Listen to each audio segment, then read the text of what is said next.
নাগরিক পার্টি, অর্থাৎ জাতীয় নাগরিক কমিটি থেকে জাতীয় নাগরিক পার্টি, নাগরিক শব্দটা কিন্তু রয়ে গেছে এবং সেখান থেকেই গুঞ্জনটি আরও তীব্রতর হচ্ছে। প্রশ্নটি যেটি গুরুতর আকারে উঠেছে, তাহলে কি 1/11-এর সময় জন্ম নেওয়া ডক্টর মোহাম্মদ ইউনূসের যে দলটি ছিল নাগরিক শক্তি, সেটারই আপডেটেড কোনো ভার্সন কিনা? এবং একই সঙ্গে প্রশ্ন উঠেছে যে কারা এই নতুন দলের শুক্রবার আত্মপ্রকাশ মঞ্চে উঠতে যাচ্ছেন, কারা যোগ দিতে যাচ্ছেন, সে বিষয়ে কথা বলবো। তার আগে নাগরিক শক্তির আপডেটেড ভার্সন নাগরিক পার্টি কিনা, আমি শুধু দুটো বিষয়ের যোগসূত্রটা আপনাদের সামনে তুলে ধরি। এ যাবৎকাল পর্যন্ত, মানে 5 আগস্ট বা 8 আগস্টের পর থেকে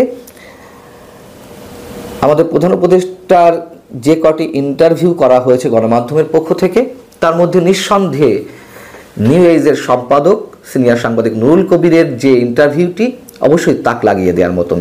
সেই ইন্টারভিউয়ের একটি জায়গায় প্রশ্ন ছিল নুরুল কবিরের, আমাদের তারিখটা আগে একটু মনে রাখা দরকার। এই ইন্টারভিউটা প্রকাশ পেয়েছিল 29শে ডিসেম্বর 2024-এর। তো সেখানে প্রশ্ন ছিল যে দলটি গঠন করা হয়েছিল 1/11-এর সময় নাগরিক শক্তি, সেই নাগরিক শক্তির সঙ্গে ছাত্রদের নাগরিক কমিটির চিন্তার বা ভাবনার কোনো সম্পর্ক আছে কিনা, অর্থাৎ জাতীয় নাগরিক কমিটি যেটা করা হয়েছিল ছাত্রদের। ডক্টর মোহাম্মদ ইউনূসের উত্তর ছিল নাগরিক শব্দটা কমন আছে, তাছাড়া আমার সঙ্গে তাদের কোনো আলোচনা হয়নি, তারা শব্দটা কোথায় পেল আমি জানি না, আমার কাছ থেকে কোনো পরামর্শ নেওয়া হয়নি বা আমার সঙ্গে এই বিষয়ে কোনো আলাপ হয়নি, একেবারেই অ্যাভয়েড করেছিলেন আমাদের প্রধান উপদেষ্টা। কিন্তু 1 মাস পরে এসে দ্য ফিনান্সিয়াল টাইমস, আন্তর্জাতিক গণমাধ্যম লন্ডন ভিত্তিক, সেইখানে আবার যে ইন্টারভিউটি প্রকাশ করা হয়েছিল, তিনি যখন সুইজারল্যান্ডের দাভোসে গিয়েছিলেন একটি অর্থনৈতিক সম্মেলনে যোগ দিতে, সেখানে দ্য ফিনান্সিয়াল এক্সপ্রেস তার ইন্টারভিউ করেছিল, যেটি প্রকাশ হয়েছিল 29শে জানুয়ারি। তো 1 মাস পর সেইখানে তিনি কিছু মন্তব্য করেছিলেন ছাত্রদের নতুন দল সম্পর্কে। সেখানে তিনি কি বলেছিলেন? তিনি বলেছিলেন যে ছাত্ররা বলছে, যে তার উদ্দেশ্যে বলছে, কেন আপনি আপনার বা আমাদের নিজস্ব দল গঠন করেন না, আমরা একটা সুযোগ নেব। তারা বলেছে আপনার কোনো সুযোগ নেই, এমনকি সংসদে আপনার একটি আসনও থাকবে না। কেন? কারণ কেউ আপনাকে চেনে না। আমি তাদের বললাম পুরো জাতি তাদেরকে চেনে। ছাত্রদের আবার তিনি বলছেন, মানে তিনি যেভাবে কথাগুলো বলছেন আমি কোট আনকোট তুলে ধরছি, যদি আপনারা এই বিষয়টি জানেন তারপরও। কারণ কেউ আপনাকে চেনে না, আমি তাদের বললাম পুরো জাতি তাদেরকে চেনে, ছাত্রদেরকে চেনে, তারা যা করতে চায় সে বিষয়ে তাদেরকে একটা সুযোগ দিই, সুতরাং এটি তারা করবে। তার মানে ডক্টর মোহাম্মদ ইউনূস সব ধরনের পরামর্শ দিয়েছেন, উৎসাহ দিয়েছেন, সাহস দিয়েছেন নতুন দল করার ক্ষেত্রে। তো নতুন দল করার ক্ষেত্রে তিনি এই সাহসটা বা এই উৎসাহটা তো ওই জানুয়ারিতে এসে দেননি, যেই সাক্ষাৎকারটি তিনি জানুয়ারিতে দিচ্ছেন 20, 22 বা 25 তারিখের দিকে। তো ডিসেম্বরে সাংবাদিক নুরুল কবির কাছে তিনি একেবারে অস্বীকার করলেন যে কোনো আলোচনা হয়নি। এবং ছাত্রদের এই দল গঠনের বিষয়টি তো 5 আগস্টের রাজনৈতিক পট পরিবর্তনের 1-1.5 সপ্তাহ পর থেকেই আলোচনায় এসেছে। যখনই আলোচনায় এলো তখনই ছাত্র নেতৃত্বের মধ্যে একটা দ্বন্দ্ব তৈরি হলো। কেউ চাচ্ছিল যে নতুন দল আসুক, কেউ চাইছিলেন যে না, নতুন দলের কোনো প্রয়োজন নেই, তাদের যেটি লক্ষ্য সেটি বাস্তবায়ন হয়ে গেছে, শেখ হাসিনা সরকারের পতন ঘটেছে। তো সেই জায়গা থেকে আরও একটু যদি সমীকরণ দিই, সেটি হচ্ছে এই নতুন দলে আহ্বায়ক কে হচ্ছেন? নাহিদ ইসলাম। মুখ্য সংগঠক বা সদস্য সচিব কে হচ্ছেন? আক্তার হোসেন। মুখ্য সংগঠক 2 জন, সার্জিস আলম এবং হাসান আবদুল্লাহ। উত্তর দক্ষিণাঞ্চল ভাগ করা হয়েছে দেশের। এবং নাসিরউদ্দিন পাটোয়ারি মুখ্য সমন্বয়ক। আচ্ছা, তারা যেই দল থেকে বা যে সংগঠন থেকে এসেছে, আন্দোলনটা তারা একসাথে হলো আন্দোলনে, সেটি কি? ছাত্র শক্তি। যেই ছাত্র শক্তি গঠন হয়েছিল 2023-এর 4 অক্টোবর, গণতান্ত্রিক ছাত্র শক্তি নামে যে সংগঠনটি আত্মপ্রকাশ করে। সেটি আবার কোত্থেকে হয়েছিল? নুরুল হকের যে ছাত্র অধিকার পরিষদ, তাদের ওইখান থেকে বেরিয়ে গণতান্ত্রিক ছাত্র শক্তি নামে তারা নতুন সংগঠনটি খুলল। আমাদের ডেটগুলো খেয়াল রাখা দরকার। 2023-এর 4 অক্টোবর, অর্থাৎ 2024-এর 5 আগস্টের মাত্র 8-9 মাস আগে সম্ভবত হিসাব করলে। এবং এই ছাত্র শক্তির নেতৃত্বে যারা ছিল তারাই কিন্তু বৈষম্য বিরোধী ছাত্র আন্দোলনের নেতৃত্বে এসেছিল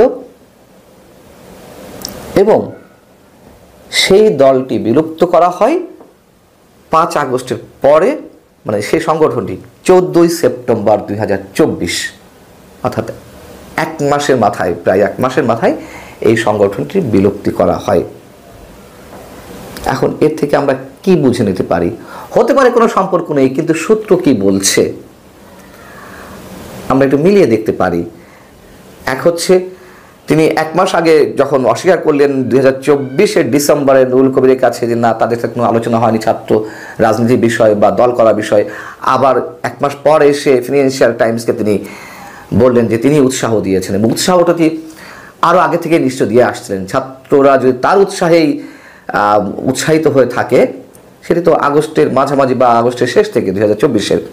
এবং গণতান্ত্রিক ছাত্র শক্তি কবে গঠিত হয়েছিল, কবে বিলুপ্ত হলো, সেটিও আমাদের একটু মিলিয়ে দেখা দরকার। যাই হোক, এখন এই ছাত্র শক্তির নেতৃত্বে কারা ছিল? ছিলেন হচ্ছে মাহফুজ আলম, সরকারের অন্যতম উপদেষ্টা, ডক্টর মোহাম্মদ ইউনূসের বক্তব্য অনুযায়ী অন্যতম মূল মাস্টার মাইন্ড ছিলেন নাহিদ ইসলাম, ছিলেন আসিফ মাহমুদ। তারাই কিন্তু দৃশ্যপটে। এবং আরও একজন ছিলেন আক্তার হোসেন, তিনি এখন এই কমিটির নতুন যে পার্টি হতে যাচ্ছে সেটির অন্যতম মূল দায়িত্বে সদস্য সচিব। কারা যোগ দিতে যাচ্ছেন? খুব কি মহাবিস্ফোরণ ঘটানো হবে? যেটি জানা গেছে যে এখানে যোগ দিতে পারেন অবসরপ্রাপ্ত কিছু সাবেক আমলা, অবসরপ্রাপ্ত কয়েকজন সাবেক সামরিক কর্মকর্তা। এখন প্রশ্ন হচ্ছে যে যোগ তারা দিতেই পারেন এবং একই সঙ্গে যোগ দিবেন আওয়ামী বিরোধী আন্দোলনে দীর্ঘ দিন ধরে যারা রাজপথে ছিলেন বিভিন্ন ছোট ছোট দলের, সেই ছোট দলগুলোর হয়তো কেউ কেউ এখানে যোগ দিতে পারেন। কিন্তু প্রশ্ন হচ্ছে যে মূল দায়িত্বপ্রাপ্ত ব্যক্তিদের নাম ঘোষণা তো হয়ে গেছে মূল জায়গায়, এই সব মানুষেরা বা ছাত্ররা তারা পদবি নিয়ে গেছে। এখন যারা যাবে সিনিয়র কোনো পার্সন, যদিও নাগরিক কমিটির নাম দেওয়া হয়েছে প্রথমে, সেই নাগরিক কমিটিতে কোন সিনিয়র সিটিজেনরা ছিলেন সেটি নিয়ে এটা একটা প্রশ্ন রয়েছেই। এখন পরবর্তীতে এসে সেটি আবার জাতীয় নাগরিক পার্টি হলো, তার পদবি ভাগ বাটোয়ারা হয়ে গেছে। কোন এমন সামরিক কর্মকর্তা, সাবেক সামরিক কর্মকর্তা বা সাবেক আমলারা এতে যোগ দেবেন যে এসে তাদের অধীনে কোনো ছোটোখাটো পদ নিয়ে থাকবেন? আমার মনে হয় এমন কোনো চমক থাকবে না।